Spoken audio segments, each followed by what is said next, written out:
So guys, welcome back. Congratulations, kayo napili sa last na row ng makukuhang empleyado sa posisyong nito. As you know, mamaya na rin sasabihin o i-announce yung makukuha sa posisyon. So, sit tight. Kukunin ko lang yung result. Ha? Good luck.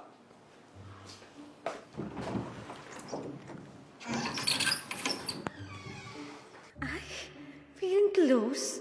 Smile ka dyan. Tsura mo, te. Mag-a-apply ka ba? Mukha kang walang ligo. Huy, puno ng make-up. Ano ka, clown? Grabe, hair mo. Diyos ka, parang pupugaran ng ibon. Tapos yung paa, ano ba yan? Saan kang galing bundok? Ew. Ano ba naman tong babaeng to na may kulay pula ang buhok? Mukhang gold digger? Mukhang di mapagkakatiwalaan, parang may gagawing kalokohan. Tingin ko, hindi kami magkakasundo nito sa trabaho. Feeling ko, walang gagawing matinutong babaeng to. Mukhang aakitin lang yung boss. Ano ba to? Feeling niya maganda siya. Eh, payat lang naman siya. Girl, maputi ka lang. Pero mas maganda pa rin ako sa'yo. Tas nakasalamin ka pa. Ano ka, nerd? Mukha ka naman bobo. Che. Ano ba naman tong lalaking to? Ngiti-ngiti po, mukhang baho naman ang hininga. Yung belt nito, mukhang bakla oh. Kaya pala nag-iisa lang lalaki dito. Tapos di naman umuulan sa labas, nakakapote pa. Mukhang tanga naman to.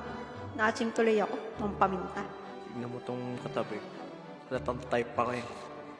Shit ba to? May matanda dito. Parang hindi naman to pasok sa trabaho na to. Titingin-tingin pa si nanay, yung mukha ng lola. Parang 10 na yung apo. Di kami magkakasundo na ito. Parang mukhang tatarayan lang ako na ito. Mas may alam pa kami mga bata dito.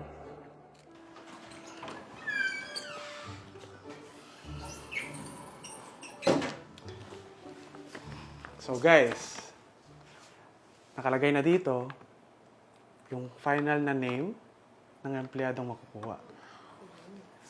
But, meron tayong twist. Since competitors kayo lahat, at gusto ko marinig kung anong tingin nyo sa isa't isa, sabihin nyo kung ano yung first impression nyo sa isa't isa. Let's start with you, Beth. Tayo tayo ha. Okay. Okay, go. sir. So, yung first impression ko, bale sa kanya, I think, sobrang galing niya. Well-prepared, malinis tignan, mukhang mabango. Mukhang makakapasa to, parang galing sa mayamang pamilya. Tsaka, mukhang hindi mahirap eh, oh. Yung look niya parang nakaka-intimidate. Tapos, parang ito yung pinaka-magsasucess sa company na to. Ako na, sir. Anong pangalan mo, be? Ako po si Angel. Uy, Angel first impression ko sa'yo. Parang magkakasundo tayo kasi parehas tayong maganda, di ba? Ay, oo naman. Ay, sorry natuwa lang talaga ako kasi ang ganda mo. Feel ko ganyan itsura ko nung bata-bata pa ako. Ako po yung first impression ko po sa kanya. Ang gwapo. Tsaka, yung dating niya, parang lalaking lalaki. Tapos yung outfit mo, bagay na bagay sa posisyon dito. Sa tingin ko ang magkakasundo tayo pag nakapasok ka. Oo naman. First impression ko po sa inyo, wala po ko yung experienceado sa ganitong trabaho. Na parang ang tagal nyo na po pala nag-work. Mga ganun. Tsaka parang marami po kayong matututunan sa inyo eh. Kasi mukha po kayong matalino. Parang, ganun po, sir. At tsaka, malamang sa malamang, kayo po magiging nanay. Magiging guide namin po sa work natin na to. Yan, yun na naman po, sir.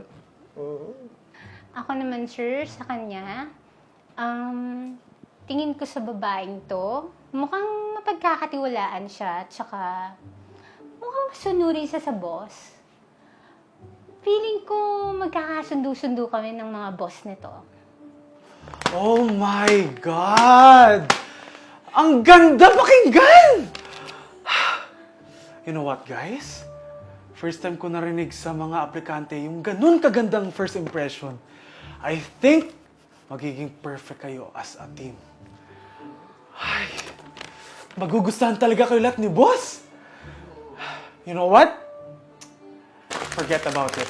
I-hire ko kayong lahat as a team.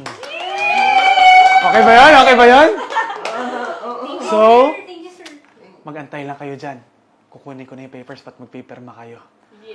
Good job, ah! Galing-galing nyo!